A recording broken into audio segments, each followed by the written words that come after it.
The Holodomor was a genocide that took place in the Soviet Union from 1932 to 1933 that killed millions upon millions of Ukrainians. A lot of tankies deny that this genocide was actually a genocide, and today we will be proving that it was and debunking very common talking points. In this section, I will be going over studies that prove the Holodomor to be a genocide. According to Yaroslav Belinsky 2007, the Holodomor is man-made, intentional, and genocidal. The study says the following. My argument, however, is that both logic and political usage in Ukraine point in one direction, that of the terror famine being genocidal. Stalin hated the Ukrainians, as accepted as a fact by Sakharov, revealed in a telegram to Satansky and inferred from his polemics with the Yugoslav communist Semic. Stalin decided to collectivize Soviet agriculture and under the cover of collectivization teach the Ukrainians a bloody lesson. Had it not been for Stalinist hubris and the incorporation of the more nationalistically minded and less physically decimated Western Ukrainians after 1939, the Ukrainian nation might have never recovered from the Stalinist offensive against the main army of the Ukrainian national movement, the peasants. Another study is James Mace, 1984, who says the exact same thing as Belinsky. This study says the following. For the Ukrainians, the famine must be understood as the most terrible part of a consistent policy carried out against them, the destruction of their cultural and spiritual elite, which began with the trial for the Union of the Liberation of the Ukraine, the destruction of the official Ukrainian wing of the Communist Party, and the destruction of their social basis in the countryside. Against them, the famine seems to have been designed as part of a campaign to destroy them, as a political factor and as a social organism. I will link more studies proving the Holodomor to be a genocide in the description.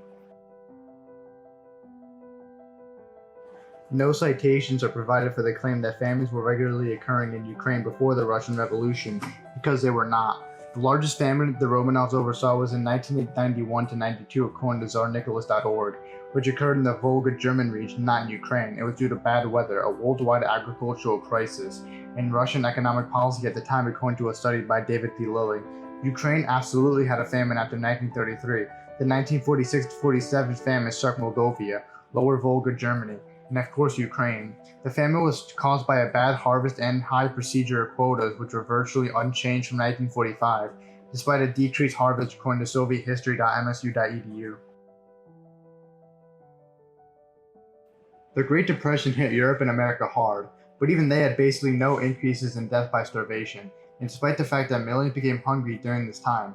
If the point of the statement is to equate the lives lost in the Great Depression in the West with the Holodomor, it simply has no backing, especially when somewhat paradoxically mortality fell during the Great Depression, according to a study by Granados and Roques, compared to an estimated 3.9 million people dead in Ukraine according to Shenkovov.org. Also, the Great Depression had virtually no effect on the Soviet economy because of its self-sufficiency, if you were trying to draw a causal relationship between the Holodomor and the Great Depression. This claim tries to justify the Holodomor as a necessary evil to fund industrialization. If Moscow had not starved 3.9 million Ukrainians to death, would it not have been able to perform as it did in World War II? It sounds crazy to any sane person, especially when no proof is provided. The Soviet Union would have been able to industrialize normally without causing massive famines, and it was not at all a matter of life or death. No proof exists of such, at least. About the crippling sanctions on Russia, there does exist evidence of a gold embargo on Russia by the UK before 1925, but not after that. More than that, the Soviet Union's gold reserves were at a historic low well after the lift of the gold embargo. In 1918, the Soviet Union's gold reserve was 1,000 tons. In 1928, it was 150 tons. The reserve only started to grow again in 1934, and Stalin was infamously stingy with gold. Only during the Khrushchev era did the USSR start to sell gold. The USSR didn't sell its gold from 1925 onward, not because of an embargo, but they simply didn't have much to sell, nor did they want to. The crippling sanctions the author talks about simply don't exist, and no evidence of such after 1925, according to Stock Exchange. What fateful year they're referring to? The policies that caused the Holodomor have been made over several years and compounded each other. The dekulakization campaign that coincided with collectivization began in 1929. The grain procurement policy started with the 5-year plan in 1928. The 5 years of grain policy in 1932. Stopping migration from villages who did not produce enough grain, according to the University of Minnesota, and preventing information of the famine from getting out and asking for aid, according to the Atlantic, like had been done in the 1921-22 famine, where American aid has been estimated to have saved millions, according to Stanford. There is simply not one single decision that Stalin made, and the decisions were made over many years. I also want to point out how Stalin had knowledge that his policies in Ukraine could possibly lead to a massive famine when he said he, quote, made a bet against nature. This statement denotes the intent of making a decision with a strong possibility of millions dead, which fits the definition of intent needed for genocide according to a study done by Michael Lohman.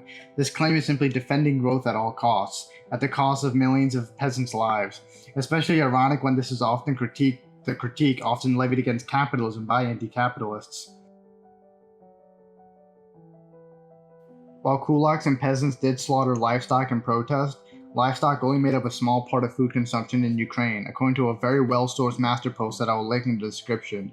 It certainly didn't help the famine, but it wasn't a major contributing factor. What actually caused the Holodomor? Major grain confiscation plants were the main culprits. The USSR confiscated 4.27 million tons of grain, which could have fed 12 million people. The Soviets also held enough reserves to fill 10 million people in 1933. Stalin prevented people in underperforming villages from leaving to escape starvation and outlawed gleaning, according to the University of Minnesota. The Holodomor was not first published by Hearst. Several journalists reported on the famine. Ray Kleiman reported on it in 1932, being the first Western journalist to do so. Malcolm Muggeridge, a leftist at the time, anonymously wrote several articles about his experience in Ukraine during 1933 to the Manchester Guardian. According to the same master post I mentioned previously, Gareth Jones perhaps had the most detailed report of the famine, traveling through the Ukrainian countryside during 1932 to 33, and published his articles to multiple news outlets in March of 1933. Thomas Walker is the one who falsely claimed to have been in Ukraine, a weak attempt at yellow journalism by Hearst, and damage other journalists who were doing actual research in Ukraine. But the largest reason for lack of belief in the Holodomor while it was happening is due to one Walter Duranty, the Moscow correspondent for the New York Times, who could be described as a Moscow puppet. Some scholars cite him as the reason for FDR recognizing the USSR as a country in 1933. He notoriously said that Russia was hungry but not starving. That was a lie, of course. He even said in private in 1933 that perhaps as many as 10 million had died in Ukraine. He attacked Jones and Muggeridge. His work, along with other Soviet attempts at containing knowledge of the famine, was widely successful, according to The Atlantic. The numbers were sometimes exaggerated for political gain, but the majority of the reason for the inaccurate estimates is the deliberate restriction of documents about the population and analytics during the famine, and not available to the West until the fall of the Soviet Union. I'm not really sure what the point of mentioning this is. All it really denotes is that we have limited information on the logistics of the famine. About the second claim of Ukraine regularly having famines on this scale, no such records exist of such. The next two largest famines that affected the region both occurred in Soviet times, where about 1 million had died in 1921 to 22 from starvation in Ukraine. In 1946 to 47, estimates are wide because of the increased effectiveness of concealing the nature of the famine and its existence, but the highest estimates go up to 2.3 million and the lowest 100,000 victims, according to soviethistory.msu.edu. The Holodomor is uniquely large and deadly, and avoidable in comparison to the other famines, where the others had either large wartime problems or natural ones, compounded by human mistake. The Bolsheviks did provide some aid, but it did little to prevent the massive death toll of the famine. In comparison, the Tsarist relief plan in 1891 to 92 had earlier relief, and more relief relative to the population affected, according to Michael Ellman. Only a fraction of people died in the famine in comparison to the Holodomor, even given the massive crop failure. Stalin could have virtually entirely prevented the famine if he had not contained information of the famine and prevented the widespread knowledge of the famine in the West, given how effective foreign aid had been in the 1921 to 22 famine, according to Stanford. But because of Stalin's efforts, the West was oblivious to the famine, according to The Atlantic, and unlike what had happened in the 1921 to 22 Russian famine, where aid from the American Relief Organization fed 11 million a day and is estimated to have saved millions of lives, no Western aid came, according to Stanford. The motivation for enacting the harsh grain quotas were to move as many people into the industrial sector as possible, which meant there were less farmers, so the farmers needed to contribute more individually, and grain was the primary export of the Soviet Union, which they traded for industrial goods, according to Michael Ellman. I hope I have adequately gone over the common talking points associated with Holodomor denial.